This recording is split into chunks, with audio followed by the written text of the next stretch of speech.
Shalom Bapak Ibu. Masih ada semangatkah? Biar hujan sepoi-sepoi juga kita tetap semangat untuk dengar Tuhan berbicara kepada kita malam hari ini.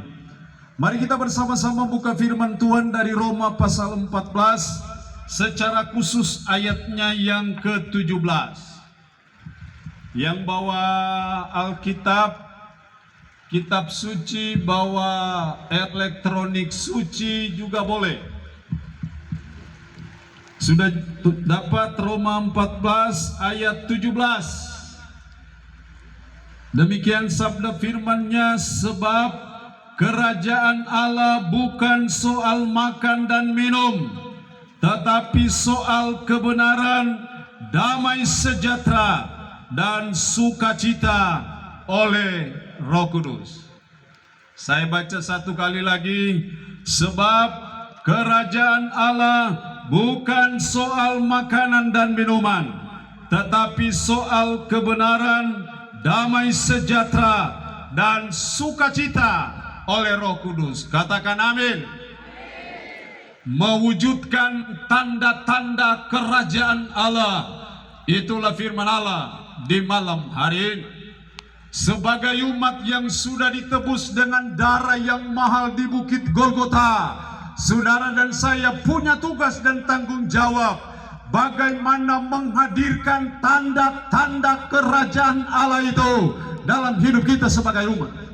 Sebagai orang percaya yang sudah ditebus dengan darah yang mahal di Bukit Golgota, kita jadi agen-agen dari kerajaan Allah. Untuk apa? Menghadirkan kerajaan Allah di atas muka bumi ini. Makanya doa Yesus dalam doa Bapa kami berkata apa? Datanglah kerajaan-Mu, jadilah kehendak-Mu di bumi seperti di surga. Seperti kehendak Tuhan di surga, harus terjadi kehendak Tuhan di bumi ini. Bagaimana atmosfer surga, bagaimana situasi surga, bagaimana pemerintahan surga harus tercipta di bumi ini. Dan saudara dan sayalah yang adalah wakil-wakil Allah bagi kerajaannya untuk menciptakan dan menghadirkan kerajaan Allah itu di muka bumi ini. Saudara tahu Yesus datang ke dunia untuk apa? Yesus Kristus datang ke dalam dunia bukan untuk mendirikan agama Kristen. Yesus Kristus datang ke dalam dunia untuk menghadirkan kerajaan Allah di atas muka bumi ini. Karena itu dia harus menderita di Bukit Golgota supaya dia mencari warga-warga kerajaan Allah. Karena warga kerajaan Allah tidak bisa kalau belum mengalami penebusan di Bukit Golgota. Saudara dan saya sudah harus dibasuh dengan darah Kristus. Oleh karena saya percaya, beriman kepada Kristus yang mati di Bukit Golgota, darah Kristus menyucikan dan menguduskan saudara dan saya. Karena saudara dan saya sudah kudus, maka layak masuk dalam kerajaan Allah, mewakili Allah di atas muka bumi. Itulah tugas dan tanggung jawab Anda. Kecuali kalau Anda belum warga kerajaan Allah. Makanya dalam Injil Matius pasal 6 ayat 33 Yesus berkata, "Zetete de proto ten basilean tuteum kaiten di kayo sune." Carilah dahulu kerajaan Allah dan kebenaran. Cari dahulu. Maksudnya apa? Cari yang utama dulu, cari yang pertama dulu. Apa yang pertama kita cari? Carilah dahulu kerajaan Allah dan kebenarannya. Usahakan dulu kita jadi warga kerajaan Allah, baru kamu cari yang lain. Itu maksudnya. Kenapa? Kalau kita sudah jadi warga kerajaan Allah, maka raja di atas segala raja, Tuhan di atas segala Tuhan, yang adalah pemegang mandat kerajaan Allah itu, bertanggung jawab penuh terhadap warga-warga kerajaan Allah. Tapi kalau Anda bukan warganya, maka raja tidak bertanggung jawab terhadap yang bukan warganya. Makanya pastikan malam hari ini bahwa saudara dan saya adalah warga-warga kerajaan Allah. Itu dulu. Kalau kita sudah menjadi warga kerajaan Allah, baru kita punya tugas menghadirkan tanda-tanda kerajaan Allah itu. Pertanyaannya adalah, tanda-tanda kerajaan Allah itu apa? Tanda-tanda kerajaan Allah itu seperti apa? Dalam bentuk apa? Bagaimana modelnya tanda-tanda kerajaan Allah itu? Ada 3 tanda kerajaan Allah yang harus kita wujudkan di atas muka bumi ini. Apa itu? Sebab kerajaan Allah bukan soal makan dan minum, tapi soal apa? Kebenaran. Jadi dalam kerajaan Allah tidak ada ketidakbenaran. Yang ada dalam kerajaan Allah adalah kebenaran.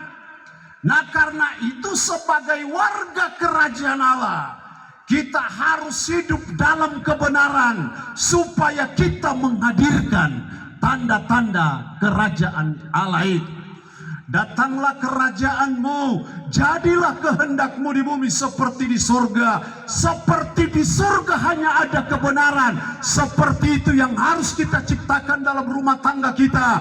Kita ciptakan dalam gereja kita. Kita ciptakan dalam kita bertetangga dan bermasyarakat. Kita ciptakan di kota Sorong ini. Kita ciptakan di Papua Barat Daya ini. Hanya kebenaran.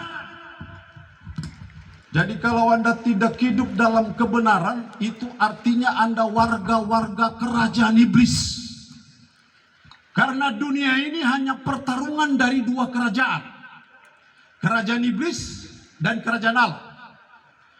Apakah Anda jadi duta-duta Kristus bagi dan untuk kejayaan kerajaan Allah?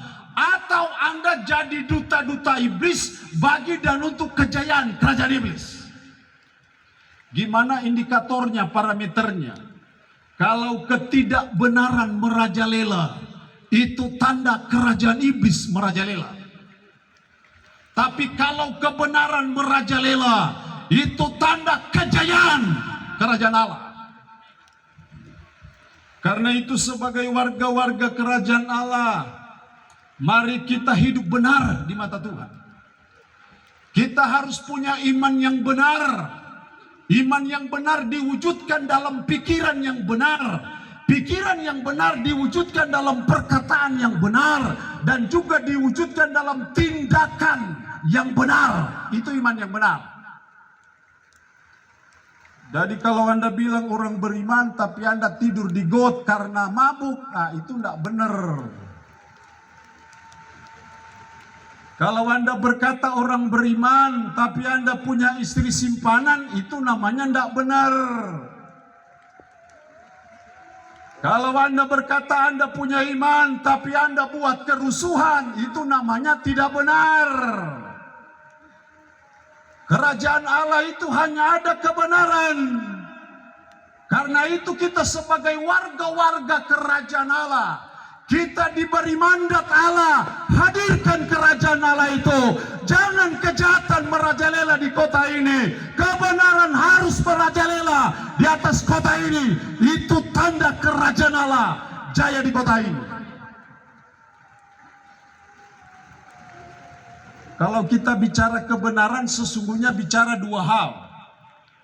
Yang pertama adalah bicara kebenaran secara posisional. Dan yang kedua adalah bicara kebenaran secara pengalaman hidup. Kalau kita belum benar secara posisi, maka secara praktek kita tidak bisa benar. Benar secara posisi itu seperti apa? Kristus datang ke dalam dunia, dia rela dihina, dicaci maki, diejek, diolok, difitnah, sampai akhirnya dia mati di bukit Golgota. Dan di atas bukit Golgota dia berkata, tetelestai, sudah selesai. Apanya yang selesai? Karya penyelamatan bagi manusia berdosa, manusia kotor, manusia najis, manusia durhaka, manusia penuh kejahatan sudah dibereskan di bukit Golgota oleh satu pribadi yang namanya Yesus Kristus itu. Itu sudah selesai. Apanya yang sudah selesai? Pintu sorga sudah terbuka lebar bagi kita manusia berdosa yang sebenarnya tidak pantas dan tidak layak memperoleh sorga, tapi oleh karena pengorbanan satu pribadi namanya Yesus Kristus, maka sorga terbuka lebar bagi kita manusia berdosa. Lalu yang dituntut dari kita apa? Mari kita datang kepada salib dan berkata, Tuhan, saya manusia berdosa.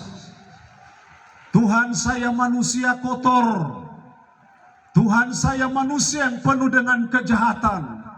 Tuhan, saya manusia yang penuh dengan kenajisan. Tapi Tuhan, saya mau bertobat dari dosa saya. Dan saya percaya orang benar yang mati di bukit Golgota itu, yang datang untuk menebus dan menyelamatkan saya. Saya beriman kepada orang benar itu. Langsung hakim mendeklarasi Anda justification, Anda dibenarkan. Maka tema kitab Roma itu dibenarkan karena iman. Itu namanya kebenaran secara posisional. Posisi. Kalau sudah benar secara posisi, baru kita boleh hidup benar dalam menjalani kehidupan ini. Selagi Anda belum benar secara posisi, maka Anda tidak bisa hidup benar di mata Tuhan. Kita ini kan manusia berdosa toh. Kita semua melanggar hukum Tuhan secara legal standing. Ini bahasa hukum. Kita ini orang terdakwa di mata Tuhan. Kalau orang terdakwa secara hukum positif karena dia korupsi, maka legal standingnya dia kena status namanya tersangka terdakwa. Kalau seseorang terdakwa mau berbuat baik apapun, berbuat amal apapun, Anda tetap terdakwa secara hukum positif. Sama dengan hukum Tuhan. Kita semua terdakwa di mata Tuhan. Karena apa? Kita semua pernah melanggar hukum Tuhan. Tapi ada satu lawyer kita yang memperjuangkan kita mati-matian. Sampai dia harus rela dihina, dicaci maki, diejek, diolok, difitnah. Sampai akhirnya dia mati di bukit Golgota. Sehingga ketika kita beriman kepada dia, kita dibenarkan. Posisi kita sudah benar di mata Tuhan. Baru kita menjalani hidup yang benar. Jadi Bapak Ibu, saya mau beritahu Anda, agama boleh banyak, tapi jalan menuju ke surga hanya ada satu jalan, Yesus Kristus. Ada amin? Nabi boleh banyak, Rasul boleh banyak, tapi hanya ada satu jalan yang bisa menjamin keselamatan Anda, yaitu Yesus Kristus yang mati di bukit Golgota. Bukan agama Kristen. Sekali lagi, yang menjamin keselamatan Anda, yang menjamin surga terbuka lebar bagi Anda, bukan agama. Tidak ada satu agama di bawah kolong langit ini yang bisa menjamin orang masuk surga, apapun agamanya, termasuk agama Kristen. Tidak pernah jamin Anda masuk surga. Yang jamin Anda masuk surga adalah satu pribadi yang mati di bukit Golgota, namanya Yesus Kristus. Jadi agama boleh banyak, nabi boleh banyak, rasul boleh banyak, tokoh agama boleh banyak, hanya ada satu jalan menuju ke surga, namanya Yesus Kristus. Ada amin? Karena itu mari kita mantapkan iman kita kepada Kristus. Dan iman kita yang benar kepada Kristus harus diwujudkan dalam tindakan yang benar di mata Tuhan. Supaya kita hadirkan kerajaan Allah di atas muka bumi ini. Saya berharap warga-warga kerajaan Allah menciptakan kota Sorong ini. Kota yang penuh dengan kebenaran, bukan kota bajingan. Saya berharap kita tidak boleh berkata-kata lagi bahwa Sorong ini kota bajingan, kota yang penuh dengan kejahatan. Sebagai warga-warga kerajaan Allah, bertanggung jawab untuk menghadirkan kerajaan Allah di kota Sorong ini. Caranya apa? Mari kita berbuat benar, mari kita hidup benar, mari kita memperjuangkan kebenaran itu, sehingga kebenaran itulah yang merajalela di kota Sorong. Kalau kebenaran merajalela, kerajaan Allah jaya di atas kota ini. Makanya mengajarkan kebenaran, berbuat kebenaran itu penting di mata Tuhan. Itu baru posisi, sekarang praktek. Mari kita mempraktekkan hidup yang benar. Raja Daud pernah berkata seperti ini, dahulu aku muda, sekarang sudah tua, tapi tidak pernah aku melihat orang benar ditinggalkan dan anak cucu-cucunya meminta-minta roti. Akibat kita orang tua hidup benar di mata Tuhan, akibat kita orang tua berbuat benar di mata Tuhan, maka bukan hanya kita orang tua diberkati, anak cucu kita juga diberkati. Bapak Ibu kita butuh otsus, tapi saya mau beritahu, yang bisa mengangkat harkat dan martabat kita itu bukan otsus, tapi kebenaran yang akan mengangkat kita. Seorang yang paling berhikmat yang pernah hidup di dunia ini pernah berkata, kebenaran meninggikan derajat bangsa, tetapi dosa itu noda bangsa. Jadi kalau kita hidup dalam kebenaran saja, kita terus memperjuangkan kebenaran, tidak mungkin Tuhan tidak memberkati hidup kita. Tidak mungkin Tuhan tidak memberkati anak cucu-cucu kita. Kalau kita hidup dalam kebenaran sebagai orang tua, maka kita akan melihat golden generation, generasi emas di tanah Papua, karena dilahirkan dari orang tua yang hidup benar di mata Tuhan. Tapi kalau Anda memperkosa kebenaran, kalau Anda menginjak-injak kebenaran, maka jangan pernah melihat hari esok yang baik dalam hidup kita. Jadi kita butuh kebenaran ini. Sangat penting kita hidup benar di mata Tuhan. Karena kalau kita tidak hidup benar, Yesaya 59 ayat 1 dan 2 berkata apa? Sesungguhnya tangan Tuhan tidak kurang panjang untuk menyelamatkan, dan telinganya tidak kurang tajam untuk mendengar. Tapi yang menjadi pemisah antara kamu dan Allahmu ialah segala dosamu, dan yang membuat dia menyembunyikan diri sehingga tidak mendengar doamu adalah segala kejahatan. Dosa menjadi penghambat berkat Tuhan. Ketidakbenaran itu menjadi penghambat berkat Tuhan atas hidup kita. Karena itu saya percaya, ketika kita hidup dalam kebenaran, memperjuangkan kebenaran, maka tidak mungkin Tuhan tidak berkati anak cucu kita. Tapi kalau Anda hidup tidak benar, Anda berdoa dengan air mata darah apapun, Tuhan tak akan pernah dengar doamu. Kalau Anda hidup tidak benar di mata Tuhan, Anda mau berdoa jungkir balik model apapun juga, Tuhan tak akan pernah dengar doamu. Tapi kalau Anda hidup benar saja, ini belum berdoa ini. Hidup benar saja sudah datangkan berkat Tuhan. Apalagi Anda berdoa. Persoalannya yang penting, yang utama kita lalaikan hidup benar.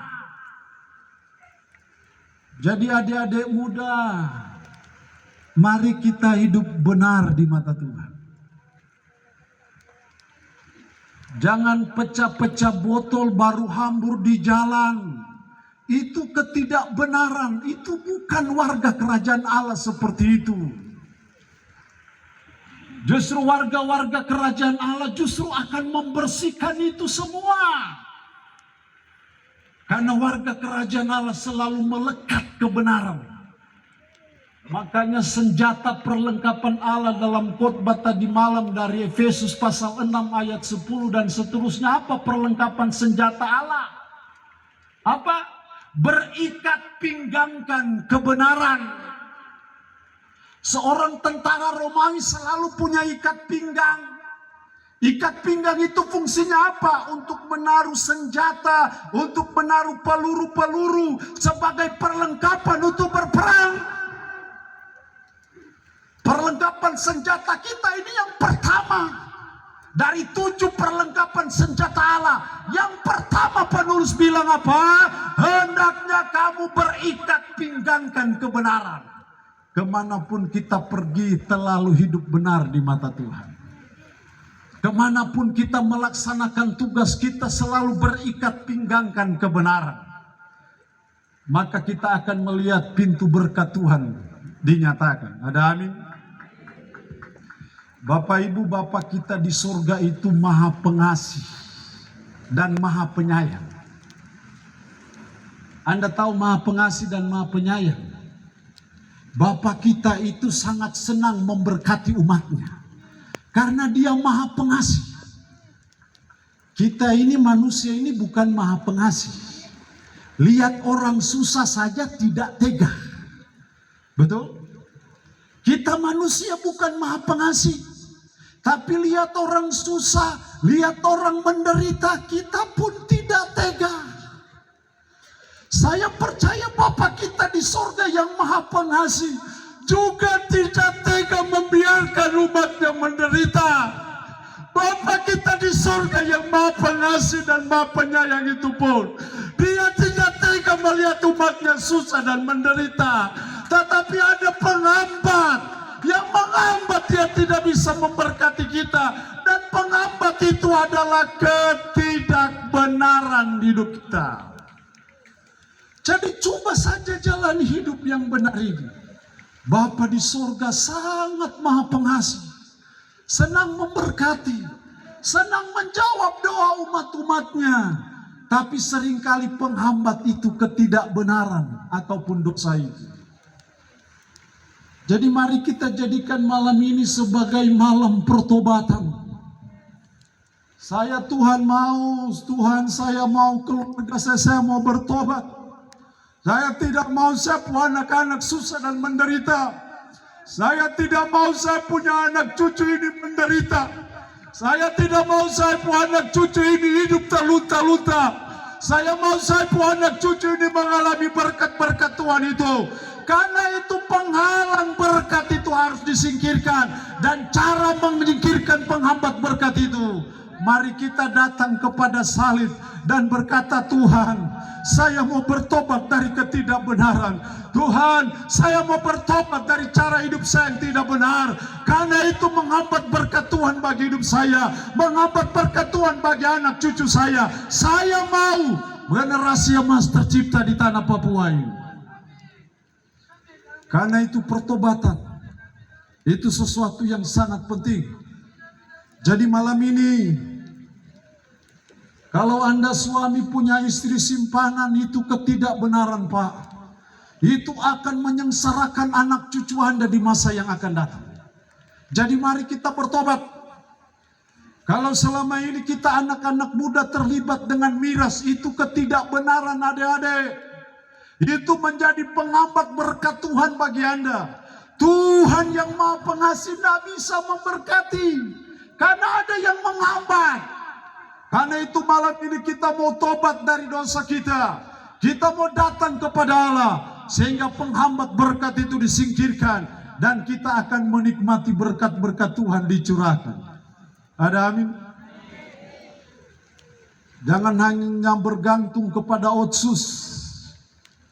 Walaupun kita butuh otsus. Tapi saya mau beritahu Anda. Mau otsus 1000 tahun pun. Kalau Anda hidup tidak benar di mata Tuhan, itu penghambat berkat Tuhan atas hidup kita. Jadi kerajaan Allah, mari kita hidup dalam kebenaran. Yang kedua,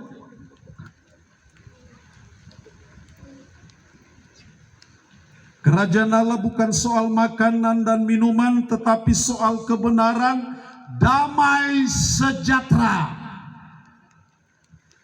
Kerajaan Allah bukan soal makan dan minum, tapi soal kebenaran. Dan yang kedua soal apa? Damai sejahtera. Jadi kalau kita mau menghadirkan tanda-tanda kerajaan Allah, Kalau kita mau kerajaan Allah semakin jaya di tanah Papua, mari kita hidup dalam damai sejahtera. Datanglah kerajaanmu, jadilah kehendakmu di bumi seperti di sorga. Seperti di sorga hanya ada damai, di dunia ini pun kita ciptakan damai. Itu namanya datanglah kerajaanmu. Dan kita warga-warga kerajaan Allah bertanggung jawab menghadirkan shalom Allah di kota Sorong ini. Jadi jangan lagi hadirkan kerusuhan di kota Sorong ini, karena itu bukan tanda-tanda kerajaan Allah. Itu tanda-tanda kerajaan iblis. Tapi kalau kita hidup rukun dan damai satu dengan yang lain, itulah tanda-tanda kerajaan Allah. Kalau Anda tidak percaya, coba Anda ke sorga. Dan kalau Anda sudah sampai di sorga, tolong kirim SMS, kirim WA. Bagaimana atmosfer sorga itu? Sebelum Anda kirim SMS, kirim WA, saya sudah tahu atmosfer sorga. Suasana sorga hanya ada damai sejahtera. Tidak ada damai di sorga. Tidak ada. Jadi di sorga itu tidak ada orang nau-nau alias lau-lau. Ada amin? Di sorga itu tidak ada orang yang terada semangat hidup, terada gairah hidup, hidup segan, mati tak mau. Tidak ada di sorga. Yang ada di sorga itu hanya ada damai sejahtera. Warga-warga kerajaan Allah diberikan mandat khusus oleh Sang Raja, namanya Yesus Kristus. Hadirkan damai sejahtera di atas muka bumi ini. Yesus Kristus Tuhan kita diberi gelar King of Peace, Raja Damai.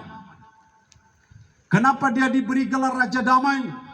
Karena dia tidak hanya mendamaikan sorga dan bumi, mendamaikan Allah dan manusia, tetapi juga dia senang kalau kita hidup damai satu dengan yang lain. Jadi kalau Tuhan kita Raja Damai, maka kita sebagai warga-warganya harus ada DNA dari Sang Raja Damai.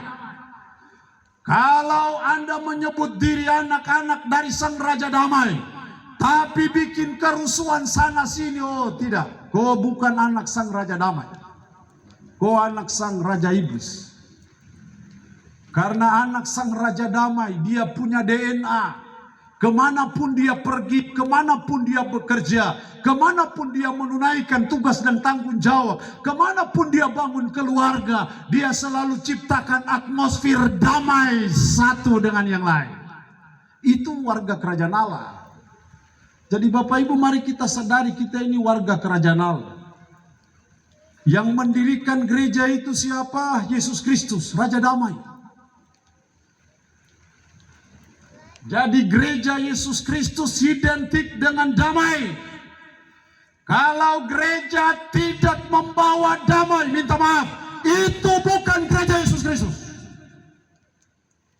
Sekali lagi saya beritahu, kalau gereja tidak membawa damai, gereja tidak mengusahakan hidup damai, gereja tidak menciptakan kehidupan yang damai, minta maaf, itu bukan gereja Yesus Kristus. Gereja Yesus Kristus sesuai dengan DNA dari sang pendiri gereja dan owner gereja Yesus Kristus, selalu bawa damai. Jadi jangan gereja baku sikat dan baku sikut, itu pelayanan yang tidak sehat. Siapapun dia, seorang pendeta, apapun dia, kalau Anda hamba-hamba Tuhan tidak membawa damai, minta maaf, Anda bukan hamba Sang Raja Damai. Karena kalau Anda hamba Sang Raja Damai, selalu menyuarakan damai, selalu mengusahakan damai, selalu menciptakan damai, selalu membawa umat damai, selalu menjalin persekutuan yang damai. Karena itu esensi gereja Yesus Kristus. Jadi mari kita hidup damai. Jangan sampai ada yang hadir malam hari ini dong baku bombe. Ada kak? Jangan sampai di tim Siloam ada yang baku bombe. Ada kak? Tak ada ya. Jangan sampai Anda baku bombe dengan kopu tetangga. Dan sampai kau baku bombe dengan kau pu bapak mantu, mama mantu karena mas kawin belum lunas. Tapi saya percaya malam ini semua selunas loh. Itu artinya bahwa siapapun kita apapun, saya beritahu Anda warga kerajaan Allah. Anda warga kerajaan Allah. Mari kita selalu bawa hidup rukun dan damai satu dengan yang lain. Karena di surga hanya ada damai. Tidak ada permusuhan. Tidak ada perselisihan. Tidak ada sikut menyikut di surga. Di surga hanya ada kehidupan yang rukun dan damai. Lain kali tong keluarga bapak ibu su punya anak merengke-rengke, su bangun keluarga sudah puluhan tahun tapi tidak ada atmosfer damai dalam rumah tangga. Bapak dan mama bakalai terus, baku maki terus, anak dengan orang tua baku maki, orang tua dengan orang tua baku maki. Wah, itu bukan begitu kerajaan Allah. Kerajaan Allah selalu mengusahakan hidup damai. Suami istri hidup damai. Anak-anak juga hidup damai. Oh, itu nikmatnya hidup itu di situ. Biar tong hanya makan nasi dengan garam kah? Makan nasi hanya dengan minyak bekas, goreng ikan asin. Kamu pernah rasa kah? Enak juga. Dulu tong pernah rasa itu hanya makan nasi terus minyak bekas. Dong sering bilang apa? Milanta kah begitu? Kalau dia bekas goreng ikan asin campur dengan nasi dan pada saat yang lapar juga, oh enak juga. Mama mantu masuk got pun malas tahu. Enak juga kalau tak percaya coba. Artinya gimana kerukunan itu Tuhan senang. Makanya apa Mazmur 133 ayat 1, 2 dan ketiga, sungguh alangkah baik dan indahnya. Diawali dengan kata sungguh, artinya apa? Tekanan. Sungguh alangkah baik dan indah. Baik dan indah apabila saudara-saudara diam bersama dengan rukun. Jadi rukun itu baik dan indah. Banyak hal yang baik belum tentu indah. Tapi kalau kita hidup rukun itu baik dan indah. Ayat 3 bilang apa? Kesanalah. Kesana mana? Ke kehidupan yang rukun, ke keluarga yang rukun, ke persekutuan yang rukun, ke kota yang rukun, provinsi yang rukun. Kesanalah Tuhan perintah berkat. Ini belum berdoa ini Pak. Ini baru hidup rukun saja ini. Sudah hidup rukun saja, sudah datangkan berkat. Belum berdoa. Belum berdoa ini. Apalagi hidup rukun tambah berdoa, ya berkatnya double Pak. Persoalannya adalah kita ini berdoa tapi terarukun, itu masalahnya. Makanya Tuhan juga telah mendengar tumpu doa. Tapi kalau keluarga bace, rukun, wah nikmat sekali keluarga ini. Enak sekali. Tumpu anak-anak lihat juga dia pu bapak mama rukun. Oh nanti besok-besok saya bangun keluarga saya mau tiru sapu bapak dan sapu mama. Yang dong hidup rukun satu dengan yang lain. Tapi kalau tiap hari anak-anak lihat bapak dan mama bakal lain. Baku maki satu dengan yang lain. Kecenderungan dosa turunan itu akan ada juga. Sehingga ketika mereka bangun keluarga, oh itu lebih soy lagi. Tapi coba kita bangun keluarga yang rukun. Jadi warga kerajaan Allah selalu hidup damai satu dengan yang lain. Ada amin. Yang ketiga, yang terakhir, ini setelah lama apa ya? Yang ketiga, Roma masih di ayat tadi, ayat 17. Sebab kerajaan Allah bukan soal makanan dan minuman, tapi soal kebenaran. Yang kedua damai sejahtera. Yang ketiga apa? Sukacita oleh Roh Kudus. Toh ini sudah bau tanah, sudah mau mati, tidak pernah nikmati sukacita. Kopu bodoh sendiri. Toh ini sudah tua, sudah mau mati. Orang bilang su bau tanah. Tidak mau sukacita, ya salah sendiri. Tapi ini ditekankan di sini sukacita oleh Roh Kudus, bukan sukacita tanggal muda. Beda toh. Ini tanggal berapa ini? Ini masih, apalagi tanggal tua ini susah mau sukacita. Biasanya kita ini sukacita kalau pada waktu tanggal muda itu biasanya ibu-ibu Dharma Wadita yang begitu. Kalau tanggal-tanggal muda itu dong sukacita lain. Tapi bukan sukacita itu, karena di sini dikatakan apa? Sukacita oleh Roh Kudus. Artinya apa? Roh Kudus yang memberi kita kemampuan, Roh Kudus beri kita power, memberi kita kuasa, sehingga kita bisa sukacita meskipun hujan. Kita bisa sukacita meskipun tanggal tua.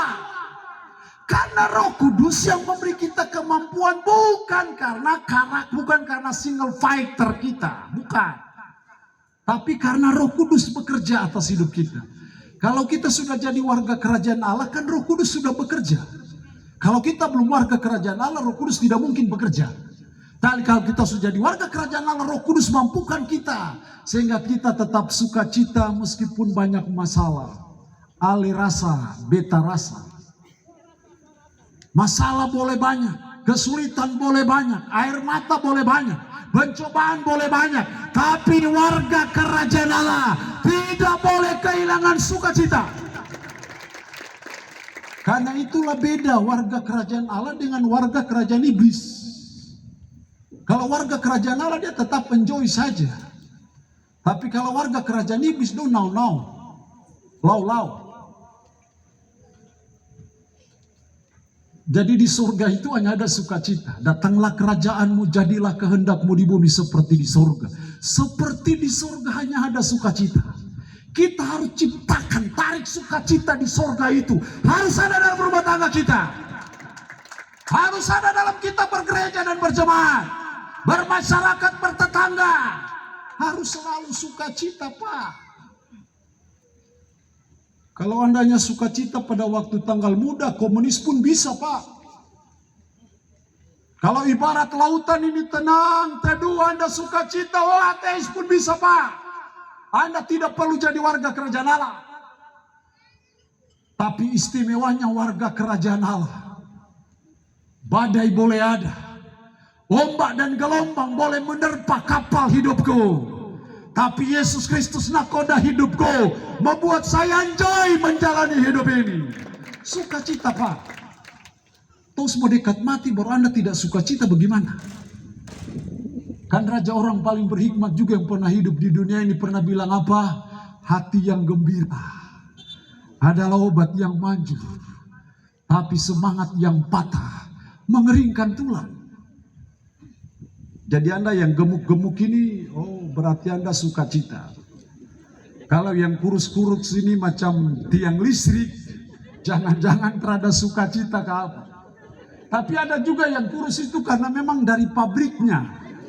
Memang sudah dari pabriknya memang kurus begitu. Tapi ada juga yang kurus karena apa? Terada sukacita. Jalan hidup. Kenapa orang beriman harus tetap sukacita? Karena orang beriman punya satu keyakinan bahwa Allah turut bekerja dalam segala sesuatu untuk mendatangkan kebaikan. Roma 8 ayat 28, Allah turut bekerja dalam segala sesuatu. Tahu enggak segala sesuatu? Segala sesuatu artinya apa? Apa saja. Senangkah tidak senangkah, sakitkah sehatkah, ada uangkah tidak ada uangkah, dompet tebalkah dompet tipiskah, Allah turut bekerja dalam segala sesuatu untuk mendatangkan kebaikan. Makanya dia tetap enjoy, nikmati hidup saja, mengalir saja. Ada masalah, Allah turut bekerja dalam segala sesuatu untuk mendatangkan kebaikan. Ada kesulitan, Allah turut bekerja dalam segala sesuatu untuk mendatangkan kebaikan. Ada penyakit, Allah turut bekerja dalam segala sesuatu untuk mendatangkan kebaikan. Makanya orang beriman, harga kerajaan Allah tetap enjoy. Sukacita saja menjalani hidup ini. Dan itu warga kerajaan Allah. Tanda-tanda kerajaan Allah itu sukacita. Jadi orang terhadap sukacita itu kerajaan iblis. Warga-warga iblis. Saya percaya kita yang hadir malam hari ini adalah warga-warga kerajaan Allah. Dan kita demonstrasikan kerajaan Allah itu di kota Sorong ini. Kita harus hidup dalam kebenaran. Kita harus hidup dalam damai sejahtera. Kita harus hidup dalam sukacita. Sehingga datanglah kerajaan-Mu. Jadilah kehendak-Mu di bumi seperti di sorga. Seperti di sorga hanya ada kebenaran. Seperti di sorga hanya ada damai sejahtera. Seperti di sorga hanya ada sukacita. Warga kerajaan Allah bertanggung jawab menghadirkan kebenaran, damai sejahtera, dan sukacita di atas muka bumi ini. Dan Raja senyum-senyum karena kerajaannya jaya. Sebelum kita bangkit berdiri dan kita naikkan satu pujian, Yesus jamah, Yesus jamah.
Yesus jamah segala hidupku, dan bernyaman di hatiku.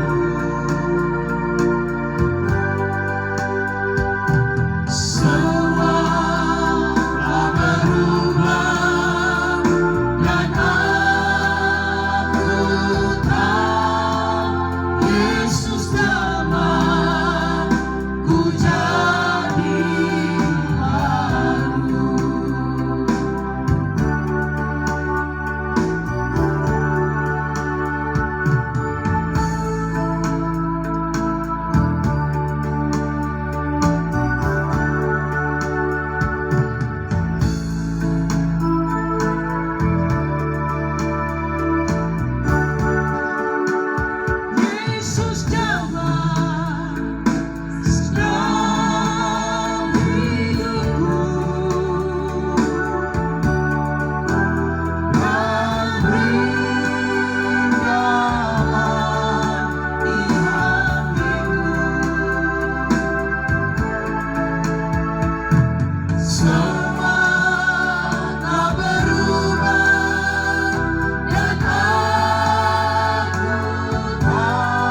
kota ini.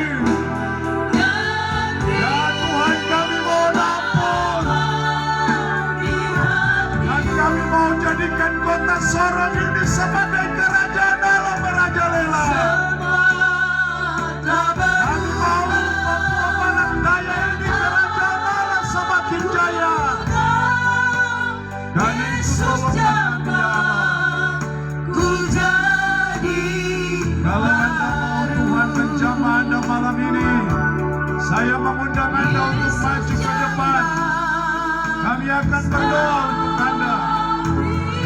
Kalau yang selama ini hidup dalam ketidakbenaran, selama ini tidak ada damai dalam rumah tangga Anda, Yesus memanggil Anda malam ini. Mari kita serahkan diri kepada Tuhan, supaya Tuhan jamah hidup kita, perbarui hidup kita, supaya kita jadi ejen-ejen dari kerajaan Allah itu. Mari Bapak Ibu, kami akan mendoakan. Siapa yang mau menyerahkan hidupnya kepada Tuhan, mau bertobat dari dosanya malam ini, dan mau berkata, Tuhan, saya mau hidup benar, saya mau anak-anak diberkati Tuhan untuk masa depan mereka. Anak-anak muda yang selama ini terlibat dengan miras, yang adalah lingkaran setan, yang hanya merusak dan menghancurkan hidup Anda, datanglah kepada Yesus malam ini, dan Dia akan jamah Anda malam ini. Terima kasih. Yesus jamah, Yesus jamah. Yesus jamah. Mari Bapak Ibu, anak-anak muda, anak-anak, mari kita serahkan hidup kepada Tuhan. Mari kita bereskan dosa kita kepada Tuhan di malam ini, supaya itu tidak menjadi penghambat berkat Tuhan atas hidup kita, tidak menjadi penghambat untuk bangun golden generation, generasi emas di tanah Papua.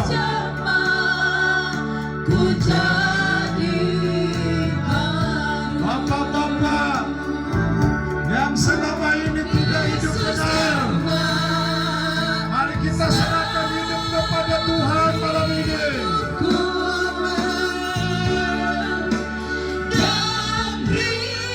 Mari kita singkirkan penghambat-penghambat berkat itu, yang ketidakbenaran itu menghambat berkat Tuhan atas hidup kita.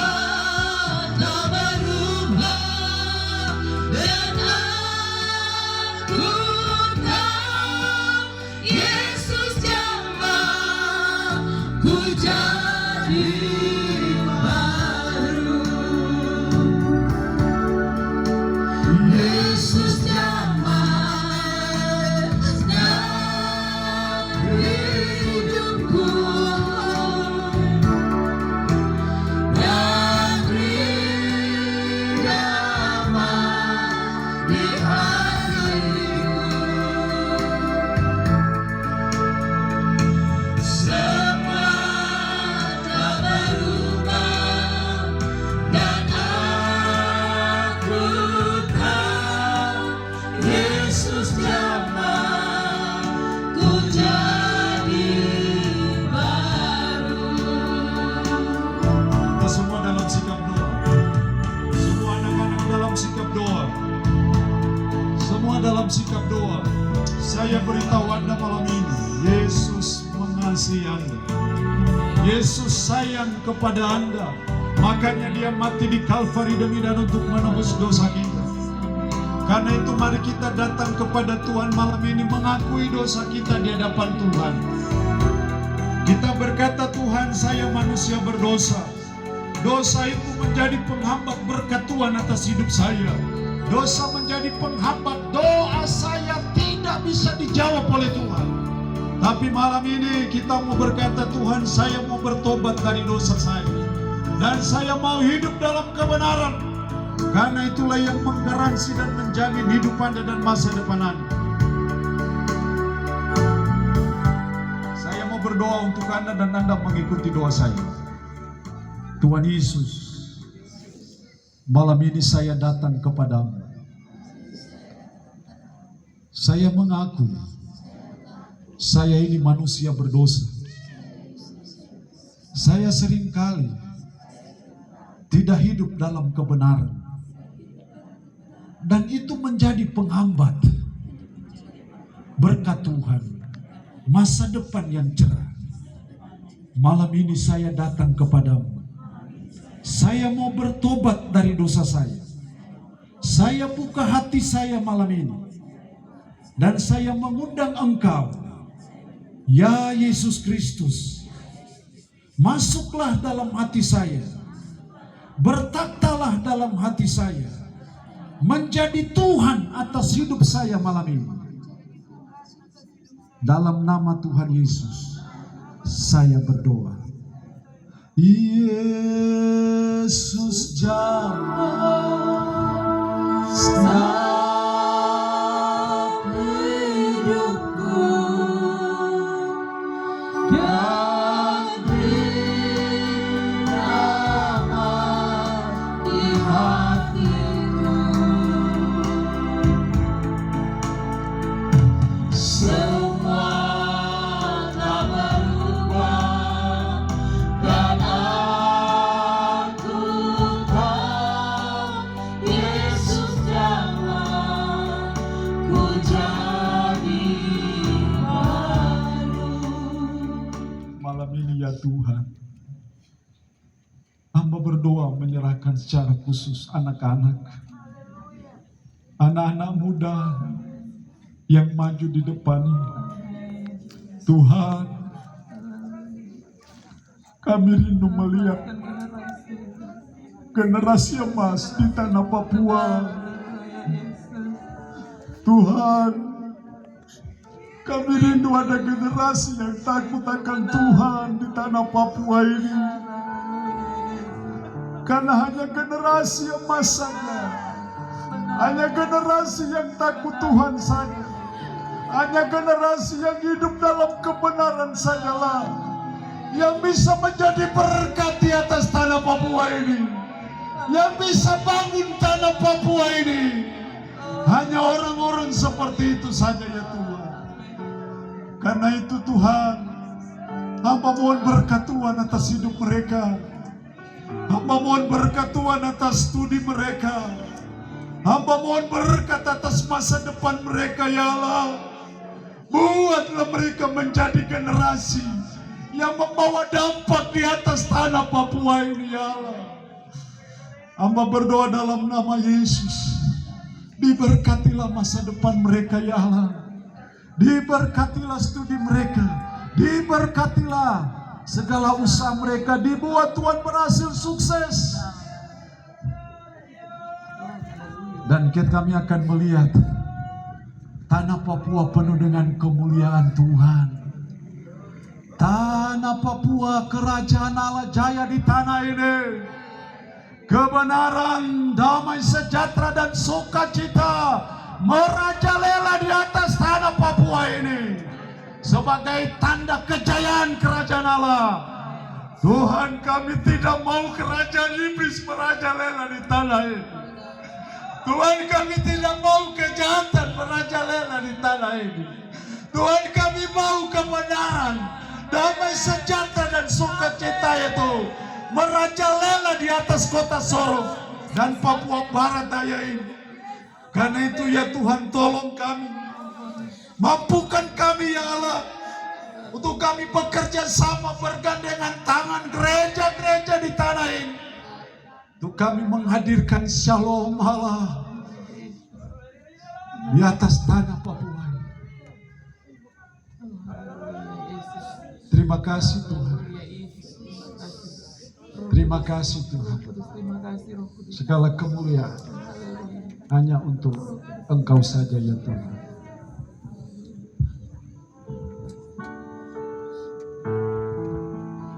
Yesus jamah segala hidupku dan beri nama di hatiku.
Mari berikan kemuliaan untuk Tuhan lebih keras, lebih suara, lebih luar biasa lagi.